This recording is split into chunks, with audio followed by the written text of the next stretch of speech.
Bismillahirrahmanirrahim. Assalamualaikum warahmatullahi wabarakatuh.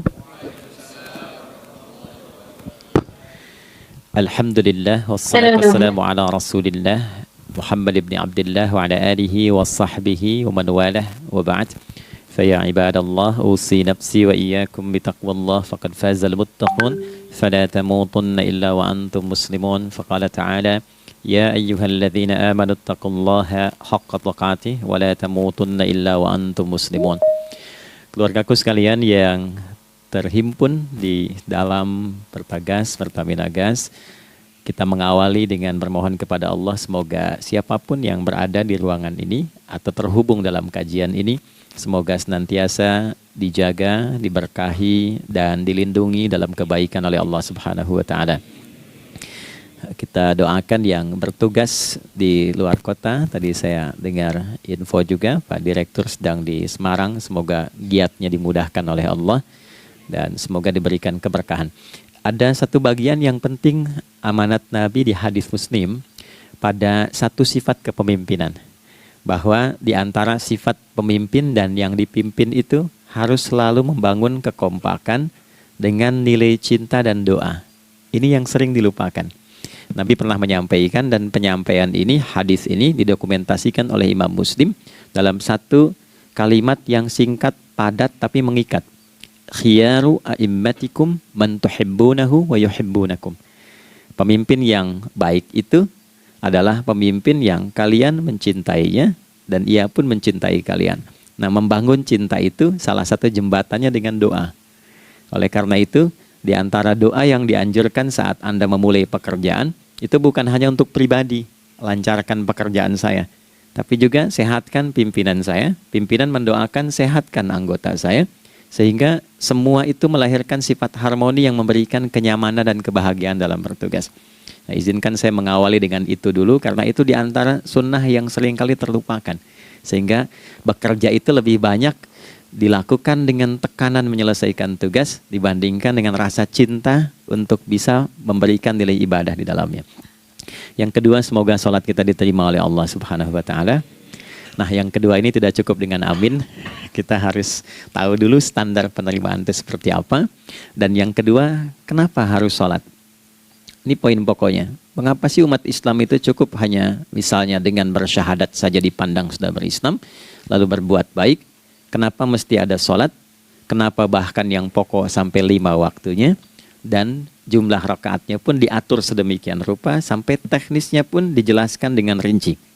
Saking rincinya, bila ada yang menyimpang dari rincian itu, maka dianggap sholatnya tidak sah dan mesti diulang.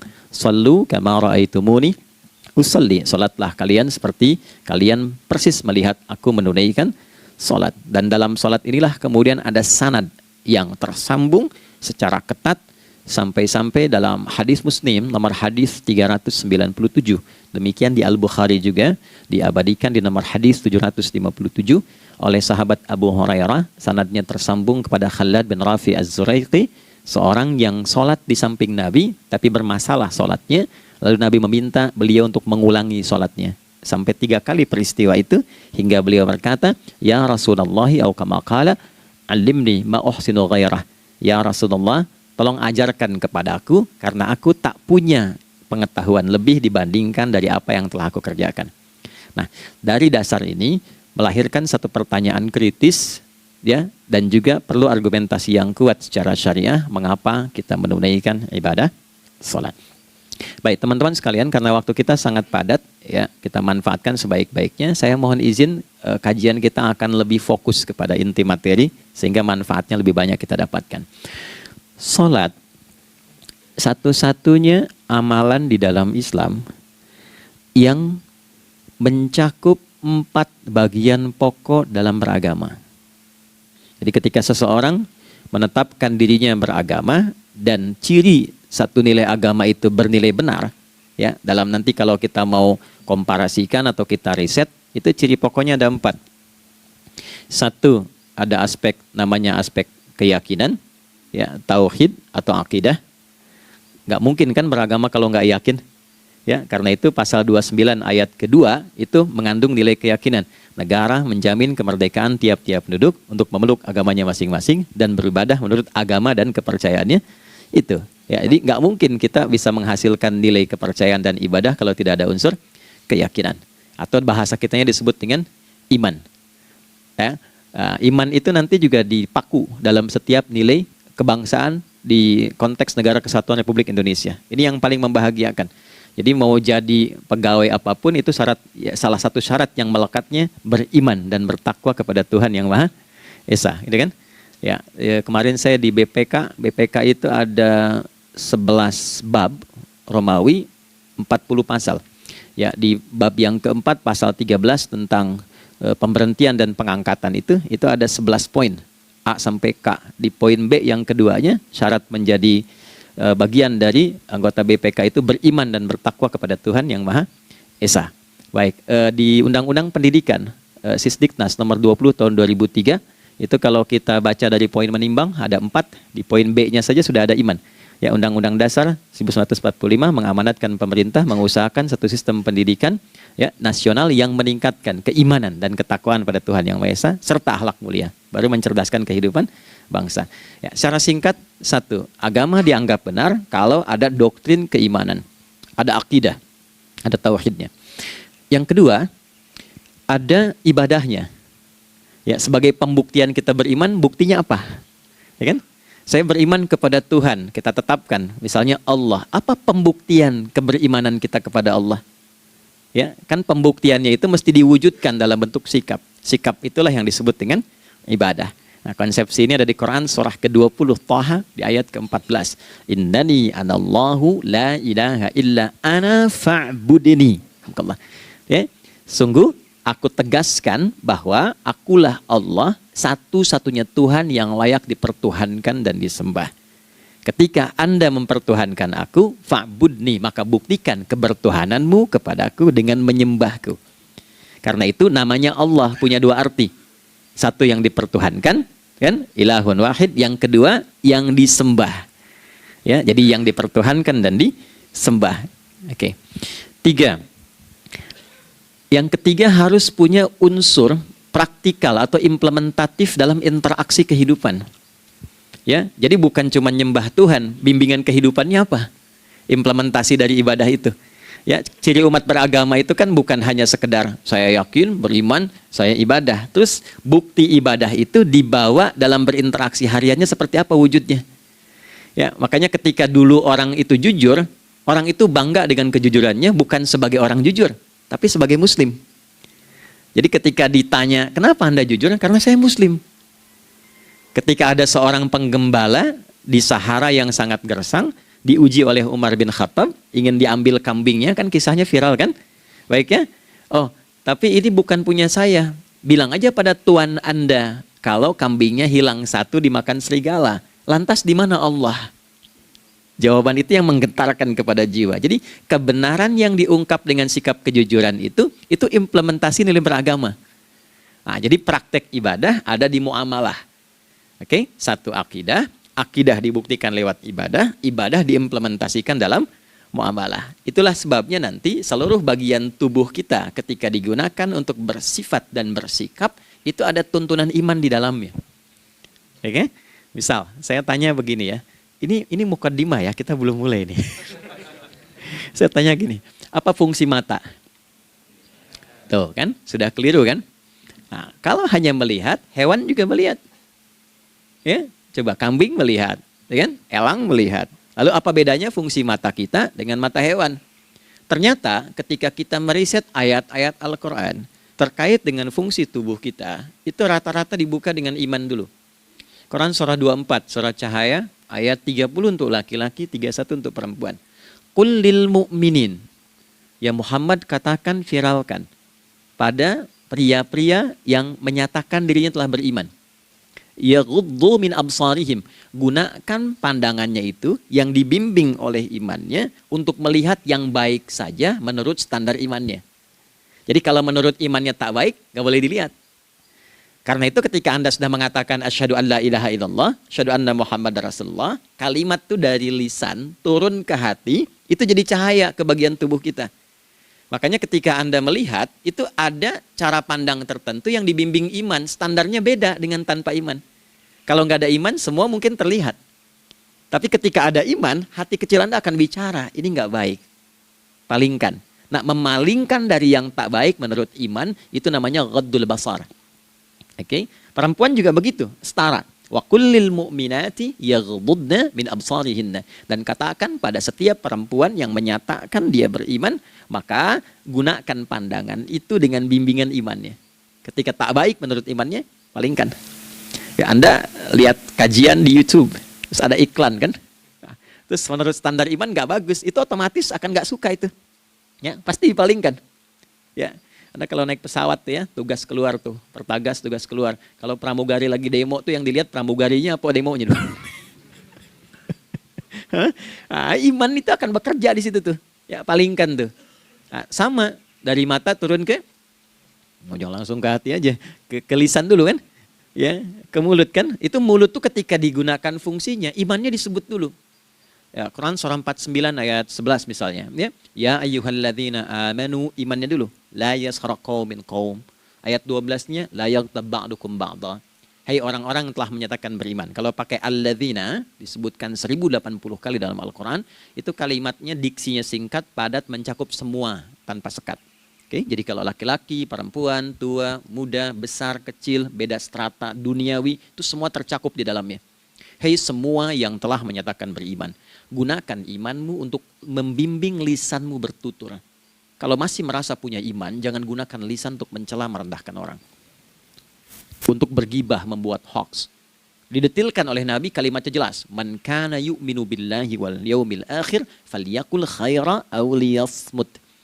Siapapun. Nah, dari alladzina ketika dirinci pakai man.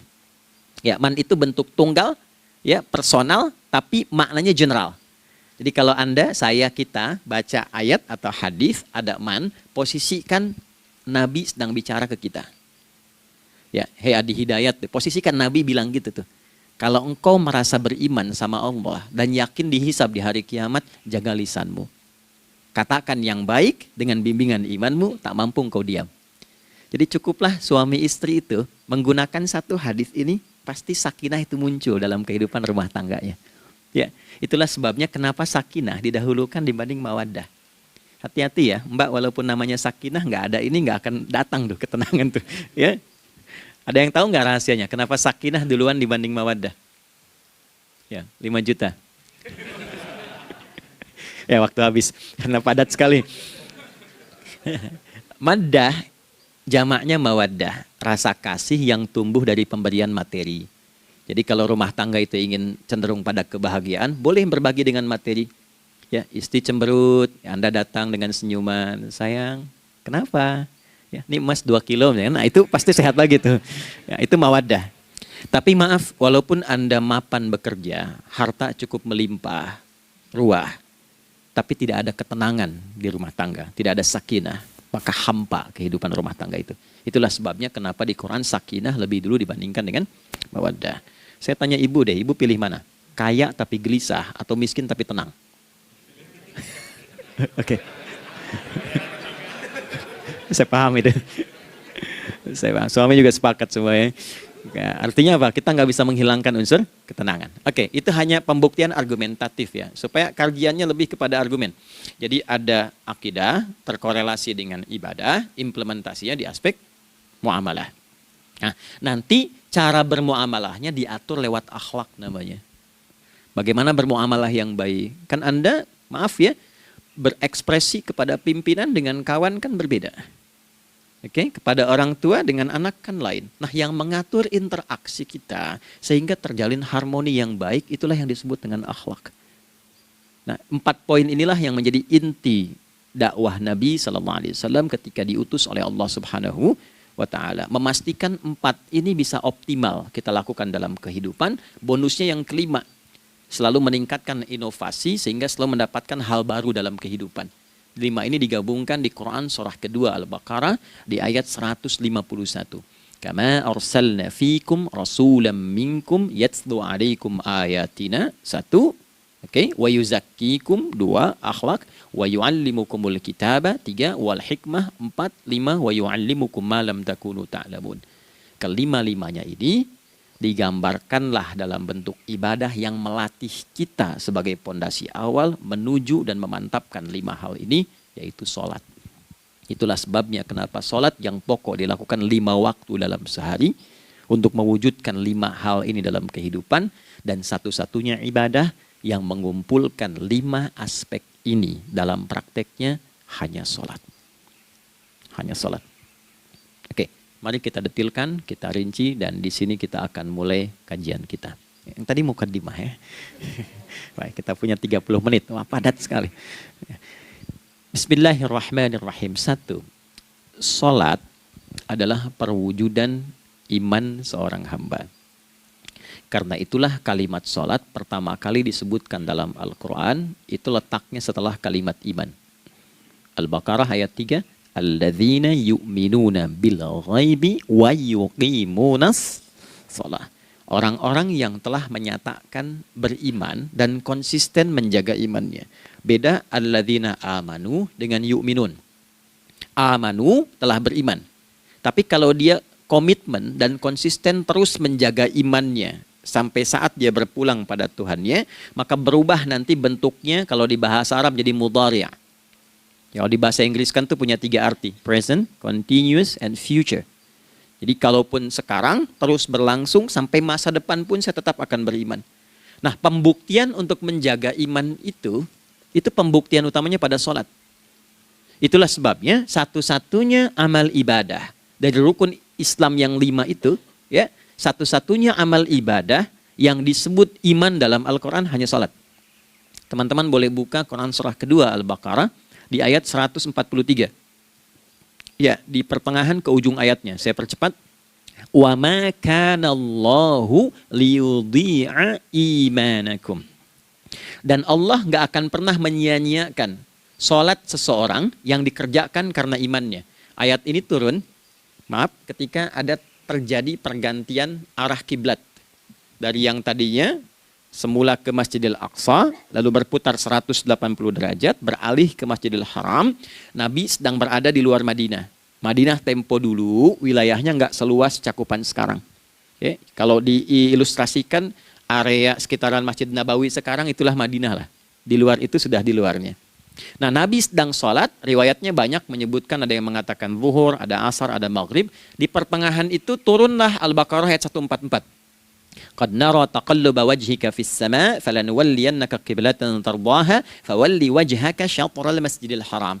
Maka berputarlah dengan turunnya ayat ini 180 derajat menghadap ke arah Masjid Al-Haram. Problemnya adalah ketika Nabi dan pengiring beliau kembali ke Madinah, area Masjid Nabawi, kan nggak semua masyarakat ikut.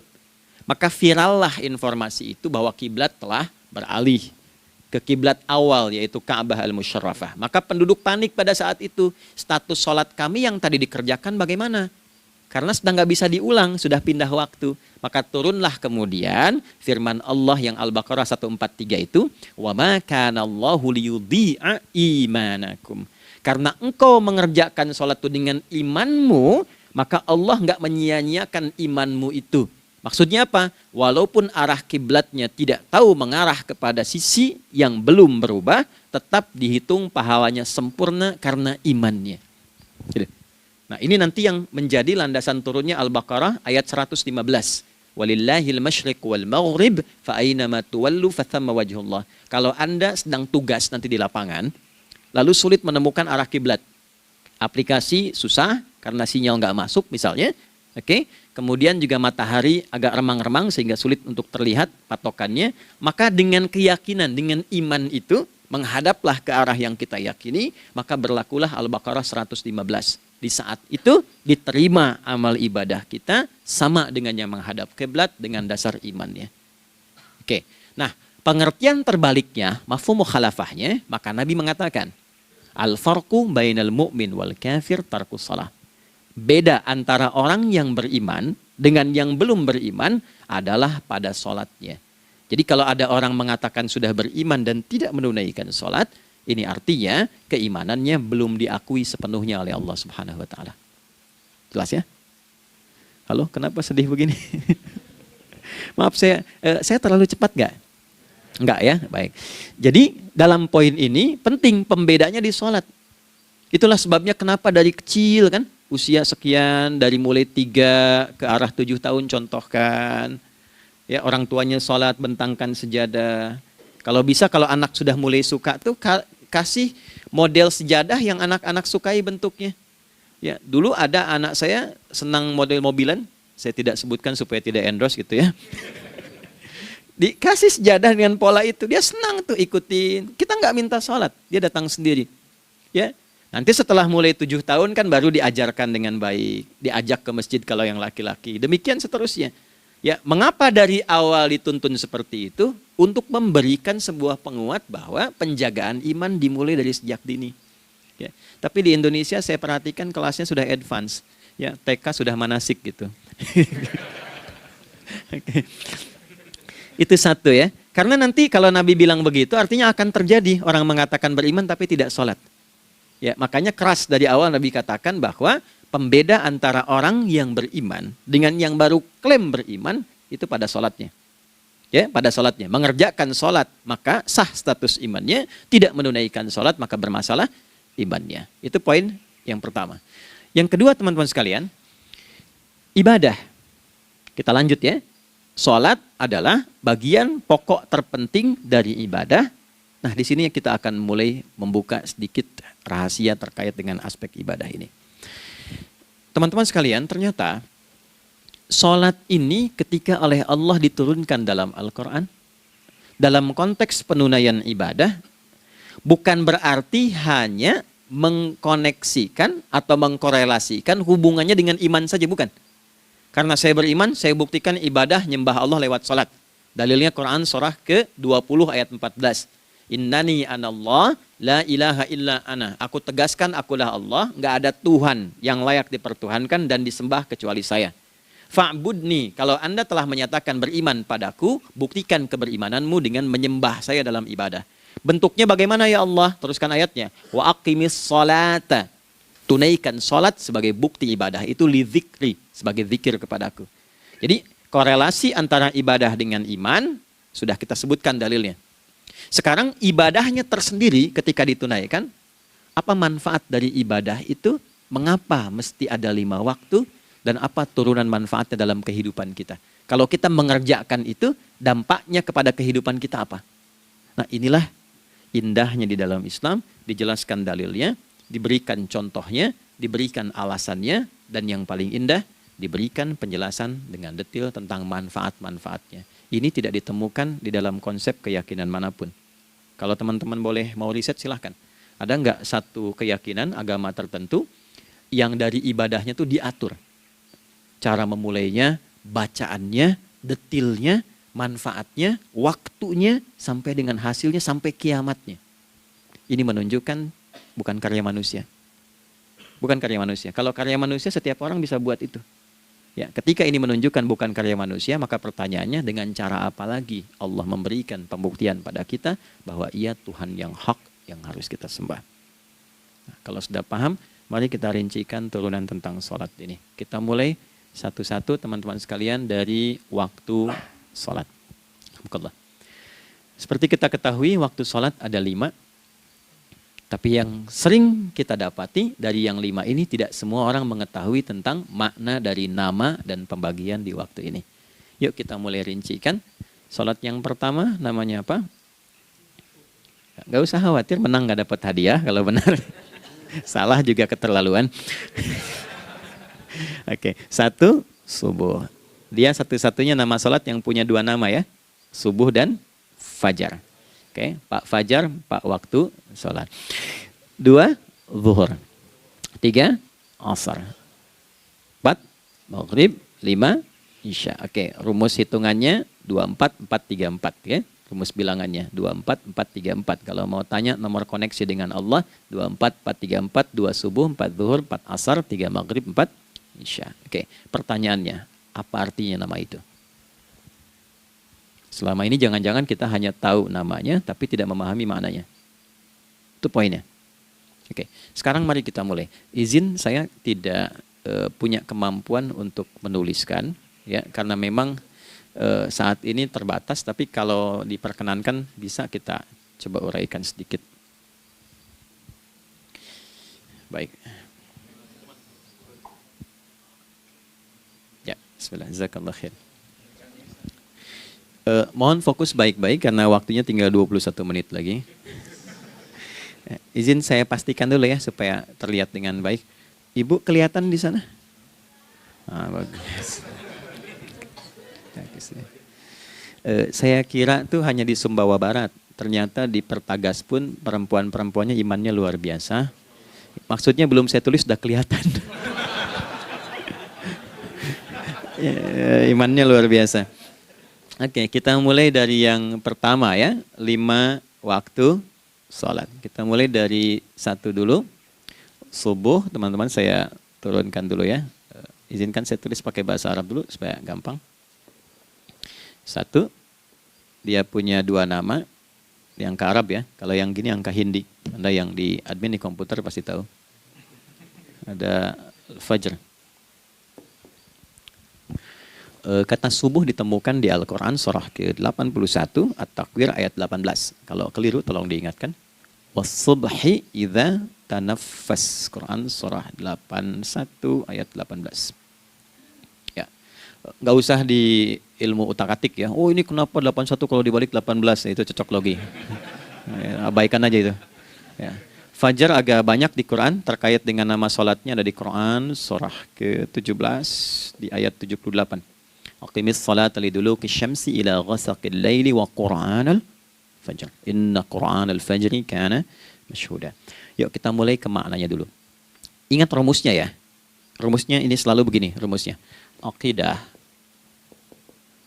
selalu punya korelasi dengan ibadah. Ibadah selalu punya korelasi dengan muamalah, interaksi harian kita. Muamalah hiasannya adalah akhlak. Nah, barulah kemudian di sini muncul inovasi dalam kehidupan, hal yang baru. Hidup ya, yang mengacu pada 2 kebahagiaan yaitu dunia dan akhirat. Ya, konsepsi ini nanti ditemukan di Quran surah ke-2 Al-Baqarah ayat 201 dan menjadi doa paling favorit umat Islam Indonesia saat ini. Rabbana atina fid dunya fil akhirati. Oke, ya cukup. Subuh. Ini rumus dasarnya. Dari akidah kita beriman, pembuktian imannya lewat ibadah sholat. Apa hubungan sholat dengan aktivitas harian kita? Subuh asalnya terkolerasi dengan kata asbah. Oke? Asbah itu asalnya sesuatu yang sudah siap dengan rencana yang matang. Baik, orang Arab tuh kalau bertanya begini, kaifa asbahta ya akhi? Kaifa asbahti ya ukhti? Bagaimana kabarmu di pagi ini? Itu bukan hanya nanya kabar kesehatan. Beda dengan kaifa haluk, beda. Ya, itu bertanya, bagaimana kabarmu hari ini? Aktivitasmu bagaimana? Lancar, sudah siap, planning bagus, dan sebagainya. Ya, itulah sebabnya ketika Allah bersumpah dengan awal waktu, penandanya adalah planning kegiatan. Ya, was-subhi, dan aku bersumpah demi waktu subuh, awal mula untuk berkegiatan, idza tanafas, apabila sudah mulai bergerak, bersamaan dengan nafas yang keluar itu, maka sudah jelas rencana yang dibuat. Ya, jangankan kita, semua alam itu, semesta itu seluruhnya bukan hanya bertasbih, tapi beraktivitas dalam tasbihnya. Di waktu subuh, matahari sudah mulai bersinar kan? Ya, dan sinarnya mengambil manfaat loh. Mengandung nilai manfaat, memecah keheningan malam dan menghilangkan kegelapannya. Gelap mulai hilang, datang kemudian sinar yang memberikan kita bimbingan untuk beraktivitas. Tumbuhan dimulai waktu itu sudah mengeluarkan oksigen, menyerap karbon dioksida. Saya waktu di Utrecht, di Delft di Belanda, ya, saya coba ingin membuktikan. Kan adzan nggak terdengar keluar ya. Jadi sebelum waktu subuh itu saya keluar, kebetulan flatnya waktu itu dekat area hutan yang agak rimbun, enak gitu, udaranya bagus. Itu sebelum subuh terasa karbon dioksida. Walaupun cuma beda hampir 1 menit.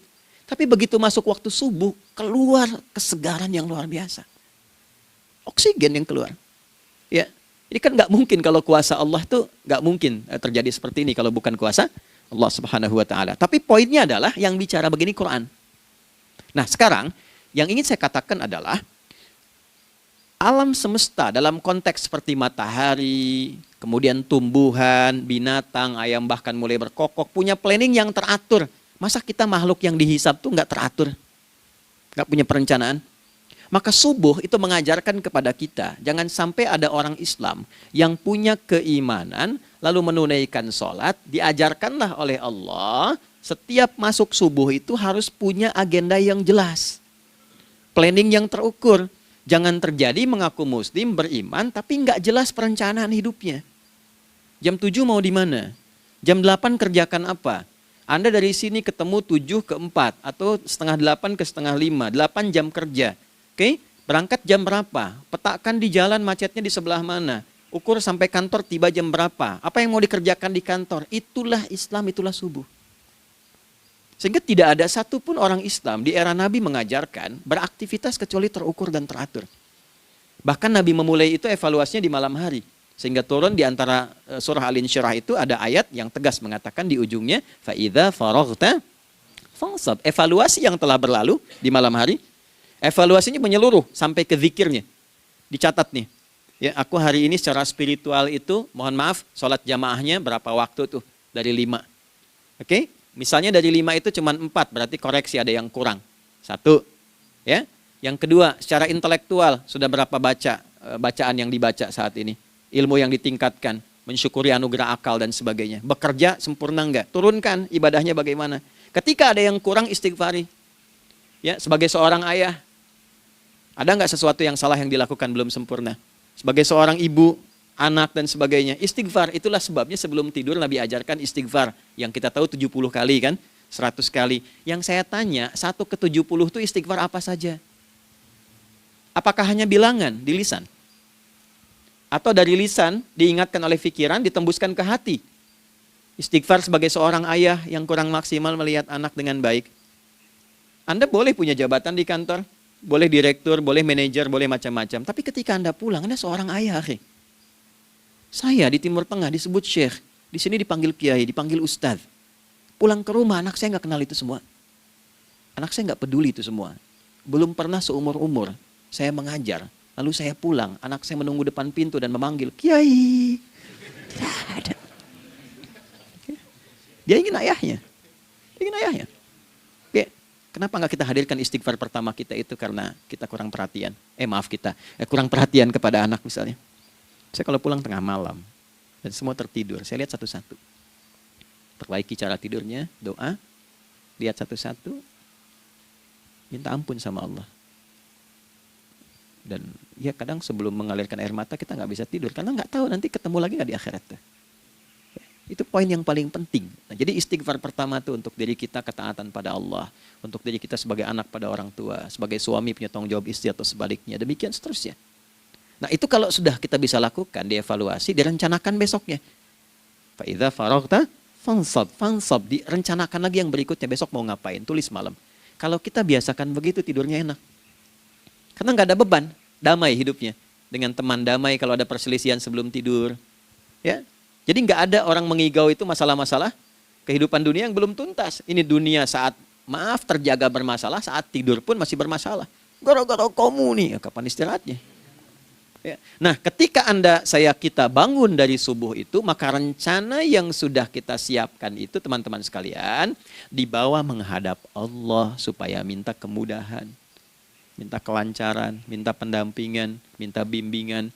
Itulah sebabnya kita dipanggil sholat di awal waktu. Supaya rencana yang sudah kita siapkan itu minta taufiknya, persetujuan dan perlindungan dari Allah. Inilah yang menjadikan rahasia umumnya para sahabat memulai berkegiatan sejak dari masjid. Teman-teman boleh riset deh hadis-hadis tentang sholatnya sahabat dan kaitannya dengan syuruk dan pekerjaan. Rata-rata memulai dari masjid. Mereka tungguin, evaluasi, begitu siap, syuruk, minta sama Allah, berangkat. Saya mau kasih satu rahasia ya. Boleh jadi ijazah tapi ini diantara kita aja ya. Anda boleh lakukan, berangkat ke masjid itu dengan baik. Terus minta misalnya, ya Allah, Kau perintahkan aku untuk berikhtiar, sekarang aku lakukan. Kau perintahkan aku untuk merencanakan, sekarang aku ikhtiarkan. Mohon lindungi, mudahkan, dan berikan bimbingan terbaik untuk mendapatkan hal yang wajar, halal, baik, dan Kau ridhai. Anda berangkat. Pulang, Sebelum nyampe rumah, mampir dulu ke masjid. Masjid terdekat dari rumah aja. Sholat 2 rakaat, situ. Ya, sholatnya bisa sholat wudhu, tahiyatul masjid, dan sebagainya. Setelah itu pulang. Doa dulu habis sholat. Ya Allah, aku telah berikhtiar seperti apa yang telah Engkau perintahkan. Sekarang aku memohon rizki darimu seperti apa yang telah Engkau janjikan. Kalau dengan semua ikhtiar ini belum cukup menurunkan rizki darimu, maka mohon tunjukkan padaku saat ini dengan cara apa lagi aku mesti berikhtiar. Oke? Silahkan Anda pulang dengan suasana itu ke rumah. Dan lihat apa yang terjadi. Rasakan bedanya, bedakan rasanya, dan pasti terasa bedanya. Gak ada kesan yang lain pada jiwa. Jadi yang dibawa ke rumah itu bukan aura kantor. Bukan aura jalan yang macet, tapi ada ketenangan, kenyamanan, dan kenikmatan. Kalau teman-teman mau pakai sunnah sahabat ini dalam dunia pekerjaan, dan Anda lakukan coba sehari ini saja, rasanya pasti beda. Ya, ini bagian pertama. Nah, ketika kita ingin datang menghadap Allah, dan mulai membawa rencana kita, kan perlu isyaratnya kan, kapan dimulai? Gak bisa tiba-tiba saya bangun jam 3 langsung sholat subuh, kan tidak begitu. Ya kan? Mesti ada satu sinyal dulu, yang dari sinyal itu ada feedback pada diri kita untuk merespon, gitu kan? Nah, pancaran respon atas sesuatu yang memancar akibat satu hal yang terjadi, kalau di gaya itu kan kalau ada gaya gerak, gaya dorong kan? Ya, kalau nggak salah F1 sama dengan F2 kan? Nah, gaya gerak sama dengan gaya dorong. Geraknya dikit, bunyinya kecil kan? Kencang bunyinya, kencang. Terus ada F berbanding lurus dengan P, hukum Pascalnya. Gaya berbanding lurus dengan tekanan, kan? Semakin banyak gaya, semakin tertekan. Nah, respon yang muncul ketika ada satu misalnya gaya, tapi responnya sifatnya materi sifatnya. Ya, misal kalau Anda mau mengebor air, kan? Kemudian keluar terpancar tuh dari bawah itu keluar misalnya air. Nah, itu namanya infajar. Infajar. Dalilnya Quran surah kedua ayat 60. Wa idzistasqa Musa liqaumihi faqulna idrib bi'asakal hajar fanfajarat min huthnata asyrata aina. Nabi Musa kata Allah itu kaummu 12 suku minta mata air. Dan enggak tanggung, setiap sukunya minta satu, katanya supaya enggak rebutan. Maka Allah firmankan, pukulkan tongkatmu yang kayu. Lihat diksinya detil sekali. Pukulkan tongkatmu yang kayu ke batu itu, maka batu itu akan terbelah dan mengeluarkan pancaran 12 mata air. Ya, tongkat kayu dipukulkan ke batu, batunya yang hancur. Karena Musa seorang nabi, gitu kan? Anda punya tongkat emas, pukulkan ke batu, maka keluar 12 air mata. Gitu ya. Nah ini, infajar. Kalau respon yang keluar itu respon buruk. Misal, dalam nafsu, kan suka ada trigger ya, yang memancing respon, terus nafsu keluar kan? Ya, apa saja itu? Lihat gambar yang nggak bagus, nafsu keluar, gitu kan? Lihat sendal bagus, nafsu keluar, macam-macam ya. Nah itu fujur namanya. Fujur. Hurufnya masih sama, cuma bentuknya berbeda. Fa, jimnya masih ada waw, ada ra-nya. Fujur. Quran surah 91 di ayat 7-10. Wa nafsi wa ma sawwaha fa'alhamaha fujuraha wa taqwaha. Fujur tembus ke nafas, nafas memerintahkan yang buruk disebut su. Nafas ketemu su jadi nafsu. Makanya nama lain fujur itu nafsu. Dalilnya Quran surah 12 ayat 53. Wa ma ubarni'u nafsi innan nafsa la'ammaratun bisu. Ya, la'ammaratun bisu'i illa ma rahimah rabbi. Oke, nafas ketemu su. Teruskan. Tapi kalau pancarannya pada sifat yang baik. Oke? Membelah sesuatu yang gelap menjadi baik, terbuka, memancarkan respon panggilan yang baik, maka berubah katanya menjadi fajar. Oke? Matahari diperintahkan oleh Allah, diperintahkan membelah kegelapan malam. Keluarlah sinar pertamanya, disebutlah fajar. Kenapa? Karena ada respon kebaikan keluar darinya. Baik, perhatikan baik-baik. Quran surah kedua, ayat 187. Wa kulu washrabu hatta yatabayyana lakumul khaytul abyadu minal khaytil aswadi minal fajar. Itu untuk matahari. Kita lagi tidur enak-enak, sudah nyiapin rencana malam-malam. Tiba-tiba ada panggilan. Allahu Akbar, Allahu Akbar. Itulah tandanya hati kita mengkonfirmasi iman kita dalam diri kita. Cepat, sudah adzan. Pernah begitu? Nah, konfirmasi itulah dalam bahasa lain yang disebut dengan fajar namanya. Datang. Jadi waktunya matahari membelah disebut dengan fajar, konfirmasinya pun disebut dengan apa? fajar. Ya, jadi bersamaan waktunya dengan dua hal itu. Datanglah panggilan. Itu yang dimaksud Quran, hubungan iman dengan konfirmasinya sampai ke sholatnya ada di Quran surah 8 ayat 2. Innamal mu'minuna iman. Alladzina idza dzukirallahu adzan. Wajilat qulubuhum iman. Jadi begitu ciri iman itu ada dalam jiwa, dipanggil lewat adzan, kan? Allahu Akbar, langsung merespon, ya Allah sudah adzan. Walaupun setelah adzan ada lagi getaran, baru adzan belum qomat gitu kan. Nah, misal ya. Nah, tapi inilah fajar. Jadi maksudnya rencana Anda ini agak jarang dibahas ya. Mohon maaf, ilmu ini agak jarang. Jadi jangan Anda bilang saya bid'ah, bukan.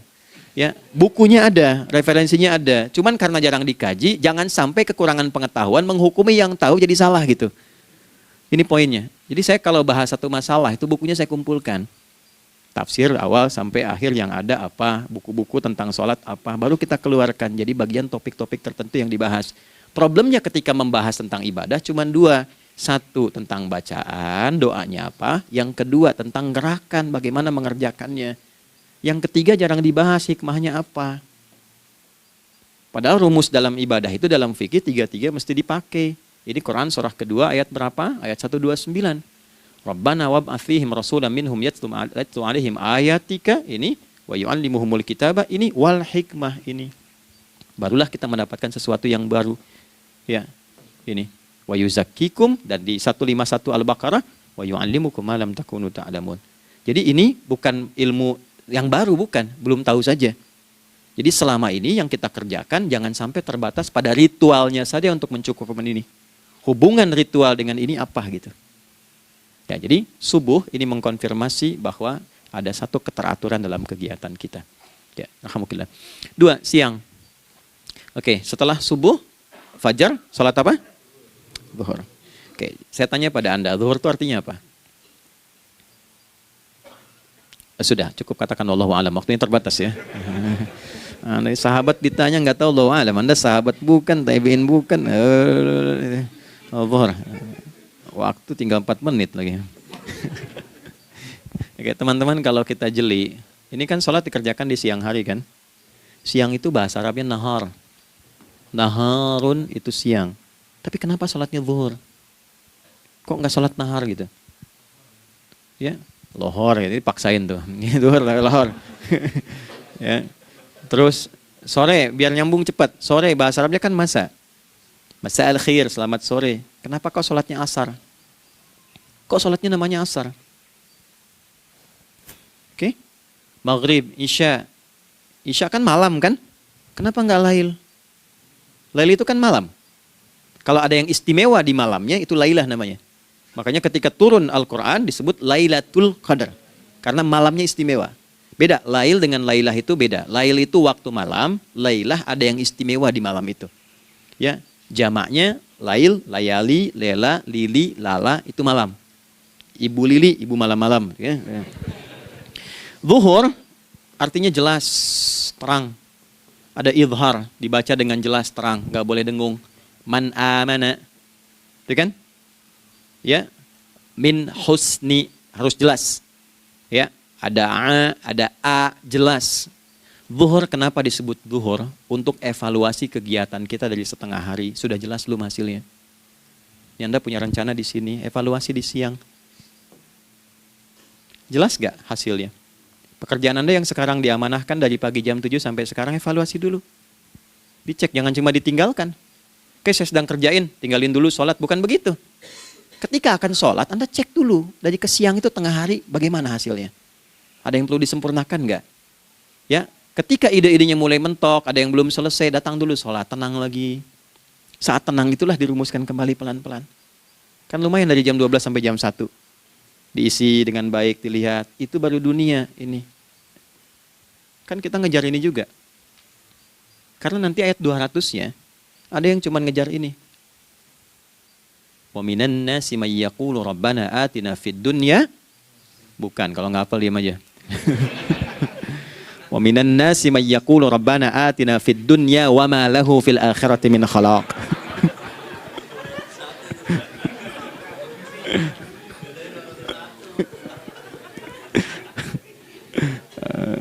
Paham kan? Dan di antara manusia ada yang fokusnya hanya dunia yang dikejar, sehingga nggak kebagian akhiratnya. Padahal dia tahu dia mau pulang. Yang lebih aneh lagi, pengen pulang surganya Firdaus dekat dengan Nabi. Tapi tiap hari kerjakan dunia lagi, berangkat gelap, pulang gelap, terus meninggal gelap juga. Kan repot.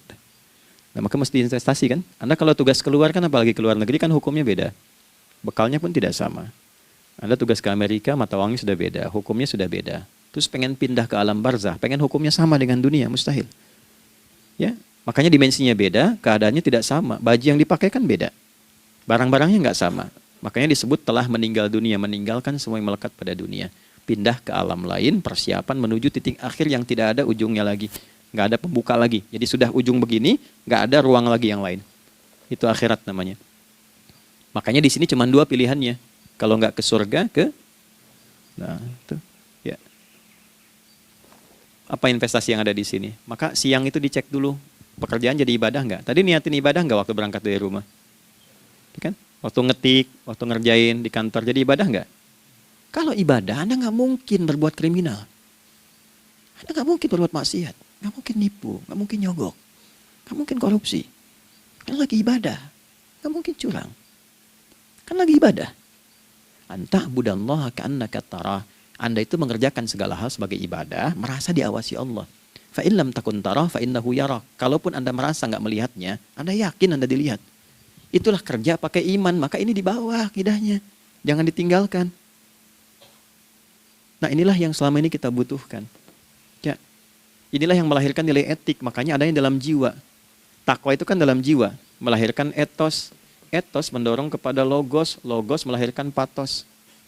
Kepantasan dalam bekerja. Jadi Anda sekuat apapun ilmunya, kalau nggak punya etos, itu rusak. Jadi tidak cukup akal sehat. Jiwa yang sehat itu lebih penting. Banyak orang akalnya sehat. Ingat, akal itu tidak memberikan perintah. Dia hanya merumuskan satu instruksi dalam jiwa supaya mudah dilakukan dan dieksekusi oleh fisik. Jadi akal yang sehat itu seberapa pandai ilmunya, seberapa cepat mengeksekusi perbuatan. Tapi kalau yang dieksekusi itu dari perintah nafsunya, masalah. Habis saja waktunya tuh. Ya. Ini gimana ini? Tolong jawab loh. Nah, teman-teman karena sudah habis waktu jam 1, kita baru zuhur ini. Nah, yang paling menarik itu gini, yang paling menarik. Kalau ada orang belum sadar sampai zuhur tentang akibat kehidupan ini, maka muncullah asar. Apa asar itu? Kenapa mesti disebut dengan asar? Dan apa manfaat istimewanya asar kepada jiwa kita? Itu di kesempatan lain kita akan bahas. Teman-teman, waktunya sudah habis. Ya, saya menghargai Anda, kan tidak boleh juga saya ngajarkan tapi mengambil yang sesuatu yang tidak tepat ya. Kita buktikan keimanan kita dengan mengerjakan amanah pekerjaan di tempat ini dengan baik, waktu digunakan dengan baik. Kita saling mendoakan supaya semua kita dijaga oleh Allah Subhanahu wa taala. Maafkan saya, lain kesempatan kita berjumpa kembali untuk melanjutkan apa yang telah kita bahas hari ini. Mari kita berdoa, semoga doa kita diterima oleh Allah Subhanahu wa taala. Allahumma taqabbal minna innaka antas sami'ul alim wa tub 'alaina innaka antat tawwabur rahim. Nahmaduka kama 'allamtana an nahmadak wa nashkuruka syukran kama 'allamtana an nashkurak. Antal muqaddim wa antal muakhir biyadikal khair innaka 'ala kulli syai'in qadir. Ya Allah, kami memujimu seperti Engkau mengajarkan kami untuk memuji dan bersyukur atas segala nikmat-Mu seperti Engkau bimbing kami untuk mensyukuri segala nikmat-Mu. Allahumma salli wa sallim wa barik ala habibikal karim rasulikal mustafa al-amin sayyidina Muhammadin wa ala alihi wa sahbihi ajma'in. Ya Allah, anugerahkan kami kemampuan untuk terus bersalawat pada Rasulullah, sehingga dengan itu kami mendapatkan kemampuan yang baik untuk meneladani kemuliaan beliau dalam beraktivitas kehidupan. Rabbana la tada' lana fi maqamina hadza dhanban illa ghafarta. Ya Allah, jika ada pendosa hadir di ruangan ini atau terhubung dalam kajian ini, maka jangan biarkan ya Allah ia meninggalkan tempat ini dan kajian ini kecuali Engkau telah ampuni seluruh dosa-dosanya. Wala hamman illa farajtah. Ya Allah, jika ada satu di antara kami yang menghadiri kajian ini membawa kegelisahan, maka mohon tenangkan keadaan hatinya. wala 'asiran illa yassartah. Jika ada yang sedang diliputi oleh kesulitan, maka mudahkan, ringankan dan hilangkan seluruh kesulitannya. Wala maridan illa syafaitah. Dan bila ada di antara kami yang diuji dengan penyakit, maka mohon angkat dan sembuhkan penyakitnya. Rabbana atina fid dunya hasanah wa fil akhirati hasanah wa qina adzabannar. Wa sallallahu ala sayyidina Muhammad wa ala alihi wa sahbihi ajma'in. Wa akhiru da'wana subhanakallahumma rabbana wa bihamdika nashhadu an la ilaha illa anta nastaghfiruka wa natubu ilaik. Walhamdulillahi rabbil alamin. Nasrun minallah fathun qarib wa basyiril mu'minin. Terima kasih untuk semuanya. Mohon maaf kami langsung pamit. Assalamualaikum warahmatullahi wabarakatuh.